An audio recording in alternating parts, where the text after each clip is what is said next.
Assalamualaikum warahmatullahi wabarakatuh. Salam dan bahagia. Perkenalkan, kami dari kelompok 3 akan memaparkan materi mengenai depresiasi dan amortisasi. Sebelumnya, perkenalkan, nama saya Vinda Minitias dan teman saya Santi Nurhayati, Istighfarin, dan Risma Fenida Utami. Baik, langsung saja ke materinya. Nah, jadi di sini saya akan menjelaskan mengenai depresiasi. Jadi, pengeluaran untuk memperoleh aset berwujud yang mempunyai masa manfaat lebih dari 1 tahun harus dibebankan sebagai biaya untuk mendapatkan, menagih, dan memelihara penghasilan dengan cara mengalokasikan pengeluaran tersebut selama masa manfaat aset yang bersangkutan melalui penyusutan atau depresiasi. Nah, dalam menentukan besarnya biaya penyusutan, kita harus memperhatikan beberapa hal. Di antaranya yang pertama, saat dimulainya penyusutan, metode penyusutan, kelompok masa manfaat dan tarif penyusutan, dan harga perolehan. Kapan penyusutan aset berwujud dimulai? Jadi, penyusutan dimulai pada bulan dilakukannya pengeluaran atau pada bulan selesainya pengerjaan suatu aset, sehingga penyusutan pada tahun pertama dihitung secara prorata. Namun, berdasarkan persetujuan Direktur Jenderal Pajak dapat dilakukan pada bulan aset tersebut digunakan untuk mendapatkan, menagih, dan memelihara penghasilan atau pada bulan aset tersebut mulai menghasilkan. Contoh yang pertama, pengeluaran untuk pembangunan sebuah gedung sebesar 100 juta. Pembangunan dimulai pada bulan Oktober 2016.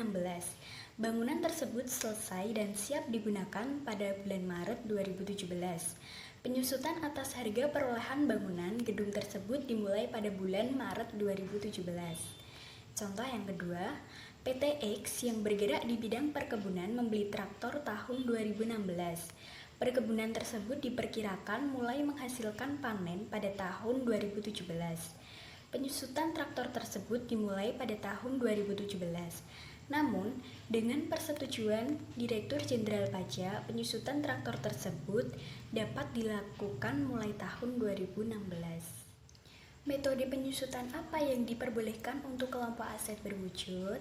Nah, jadi metode penyusutan yang diperbolehkan untuk kelompok aset berwujud dikelompokkan menjadi dua. Yang pertama, penyusutan aset berwujud bangunan, dan yang kedua, aset berwujud selain bukan bangunan. Untuk aset berwujud selain bukan bangunan, wajib pajak diperbolehkan memilih metode penyusutan, yaitu metode garis lurus atau saldo menurun. Untuk aset berwujud bangunan, wajib pajak hanya dapat menggunakan metode garis lurus. Selanjutnya, kelompok masa manfaat aset dan tarif penyusutan. Besarnya penyusutan suatu periode dipengaruhi oleh metode yang digunakan, besarnya harga perolehan aset berwujud, dan masa manfaat dari aset berwujud tersebut. Nah, untuk masa manfaat aset dan tarif penyusutan dari kelompok aset berwujud dapat dilihat dari tabel berikut. Selanjutnya, materi akan disampaikan oleh Saudari Risma Fenida Utami. Baik, saya akan meneruskan. Bangunan tidak permanen adalah bangunan yang bersifat sementara, terbuat dari bahan yang tidak tahan lama atau bangunan yang dapat dipindah-pindahkan, yang masa manfaatnya tidak lebih dari 10 tahun. Misalnya, barak atau asrama yang terbuat dari kayu. Dalam hal terjadi penjualan atau pengalihan aset berwujud, jumlah nilai sisa buku dibebankan sebagai kerugian, sedangkan jumlah harga jual atau penggantian asuransi dibukukan sebagai penghasilan pada tahun terjadinya pengalihan atau penarikan aset. Kerugian terbesar nilai sisa buku aset karena penggantian asuransi yang jumlahnya baru diketahui di masa kemudian dibukukan sebagai beban masa kemudian dengan persetujuan Dirjen Pajak. Jika pengalihan aset berwujud digunakan sebagai bantuan atau sumbangan aset, hibahan atau warisan, jumlah nilai sisa buku tidak boleh dibebankan sebagai kerugian bagi pihak yang mengalihkan. Contoh pertama, wajib pajak membeli sebuah bangunan permanen dengan harga perolehan 100 juta. Bangunan tersebut mulai digunakan pada tanggal 1 Januari 2016. Sesuai ketentuan perpajakan, bangunan tersebut termasuk aset berwujud dengan masa manfaat 20 tahun. dan hanya diperbolehkan menggunakan metode garis lurus. Penyusunan setiap tahunnya adalah 5 juta, yaitu 100 juta dibagi 20 tahun. Besarnya penyusutan setiap tahun dapat dilihat pada tabel berikut. Contoh kedua, wajib pajak memiliki sebuah mesin yang akan dibeli dan ditempatkan pada bulan Januari 2016 dengan harga perolehan 150 juta. Mesin tersebut termasuk aset, bukan bangunan kelompok 1, dengan masa manfaat 4 tahun. Wajib pajak memiliki metode saldo menurun. Menurut ketentuan, aset bukan bangunan kelompok 1 disusutkan 50% dari nilai sisa setiap tahunnya. Besarnya penyusutan dapat dilihat pada tabel berikut. Contoh ketiga, wajib pajak membeli sebuah kendaraan pada Januari 2016 dengan harga perolehan 200 juta. Kendaraan tersebut mulai dioperasikan pada bulan April 2016. Menurut akuntansi, perkiraan umur ekonomis kendaraan tersebut adalah 10 tahun dengan sisa 10% dari harga perolehan.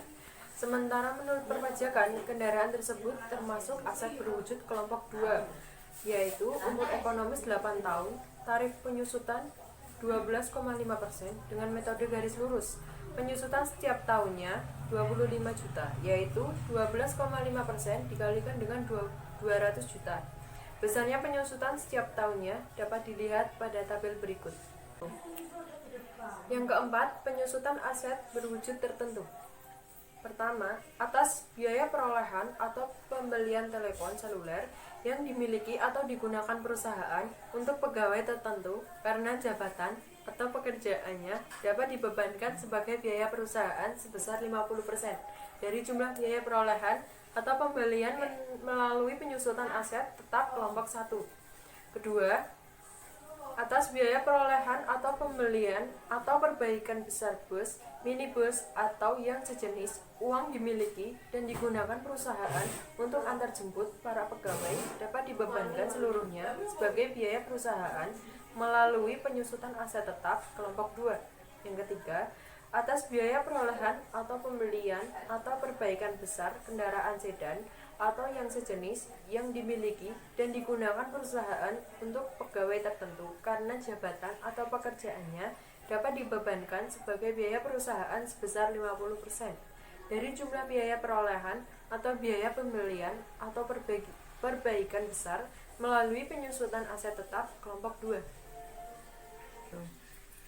Materi selanjutnya akan dipaparkan oleh Saudari Farin. Penyusutan atau amortisasi untuk penanaman modal bidang tertentu sesuai peraturan pemerintah nomor 1 tahun 2007. Jenis usaha, tarif penyusutan dan amortisasi yang dipercepat adalah: yang pertama, jenis industri terdiri dari industri makanan, industri bahan kimia, industri logam dasar dan bukan besi, industri motor listrik, generator, transformator, pengolahan sumber daya alam berbasis agro, kelompok industri semen kapur, penangkapan ikan laut, dan pengolahannya dalam usaha terpadu.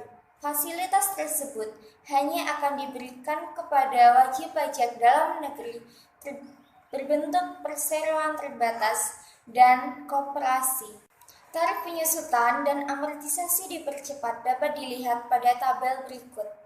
Amortisasi pengeluaran-pengeluaran untuk memperoleh aset tak berwujud dan pengeluaran lainnya termasuk perpanjangan hak-hak atas tanah yang mempunyai masa manfaat lebih dari 1 tahun. Diamortisasi mempunyai 2 metode, yaitu metode garis lurus dan metode saldo menurun. Pada metode saldo menurun, nilai buku aset tak berwujud atau hak-hak tersebut diamortisasi sekaligus pada akhir masa manfaatnya.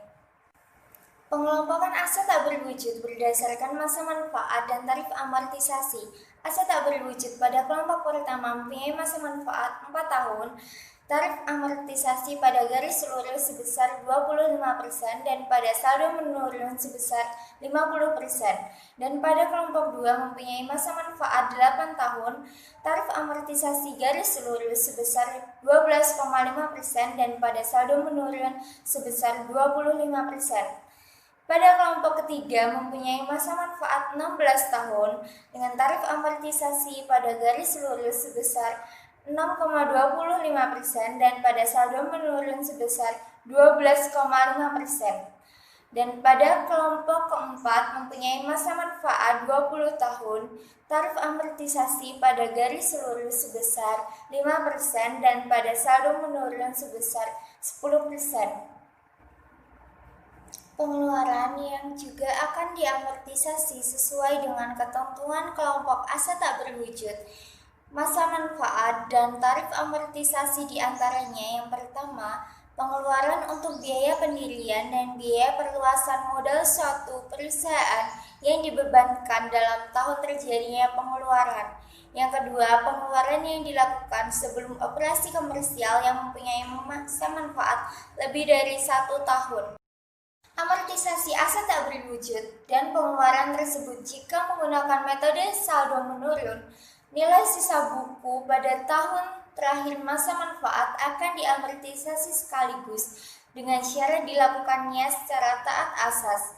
Untuk aset tak berwujud yang masa manfaatnya tidak tercantum pada kelompok masa manfaat yang ada, wajib pajak menggunakan masa manfaat yang terdekat. Kemudian akan dilanjutkan oleh teman saya, Santi. PT Alviano pada tanggal 2 Januari 2016 mengeluarkan uang sebesar 200 juta untuk memperoleh waralaba dari Kentucky Fried Chicken atau KFC selama 4 tahun untuk memproduksi ayam goreng KFC. Perhitungan amortisasi untuk setiap metode yang diperbolehkan dipilih sebagai berikut. Metode garis lurus tahun 2016 amortisasinya 25% dikali 200 juta sama dengan 50 juta.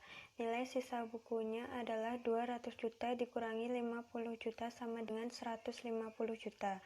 Tahun 2017 amortisasinya adalah 25% dikali 200 juta sama dengan 50 juta. Nilai sisa bukunya adalah 150 juta dikurangi 50 juta sama dengan 100 juta. Tahun 2018 amortisasinya adalah 25% dikali 200 juta sama dengan 50 juta. Nilai sisa bukunya adalah 100 juta dikurangi 50 juta sama dengan 50 juta. Tahun 2019 amortisasinya adalah 25% dikali 200 juta sama dengan 50 juta. Nilai sisa bukunya adalah 50 juta dikurangi 50 juta sama dengan 0. Jadi nilai sisa buku pada tahun 2019 adalah 0. Sedangkan metode saldo menurun tahun 2016 amortisasinya adalah 50% dikali 200 juta sama dengan 100 juta. Nilai sisa bukunya adalah 200 juta dikurangi 100 juta rupiah sama dengan 100 juta rupiah. Tahun 2017 amortisasinya adalah 50% dikali 100 juta sama dengan 50 juta. Nilai sisa bukunya adalah 100 juta dikurangi 50 juta sama dengan 50 juta. Tahun 2018 amortisasinya adalah 50% dikali 50 juta sama dengan 25 juta. Nilai sisa bukunya adalah 50 juta dikurangi 25 juta sama dengan 25 juta.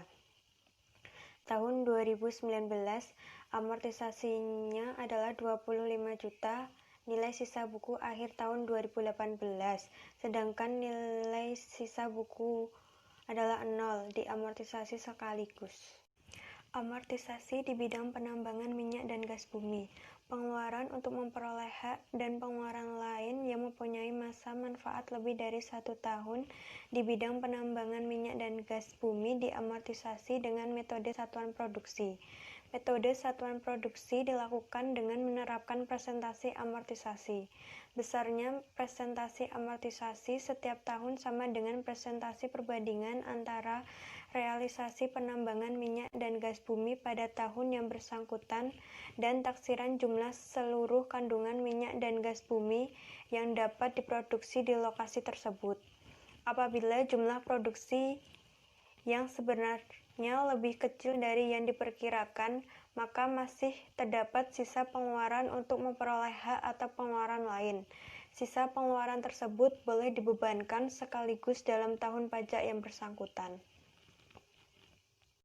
Contoh 2, pada awal tahun 2016, PT X mengeluarkan biaya untuk memperoleh hak penambangan minyak dan gas bumi di suatu lokasi sebesar 500 juta rupiah. Taksiran jumlah kandungan minyak di daerah tersebut adalah 200.000 barel.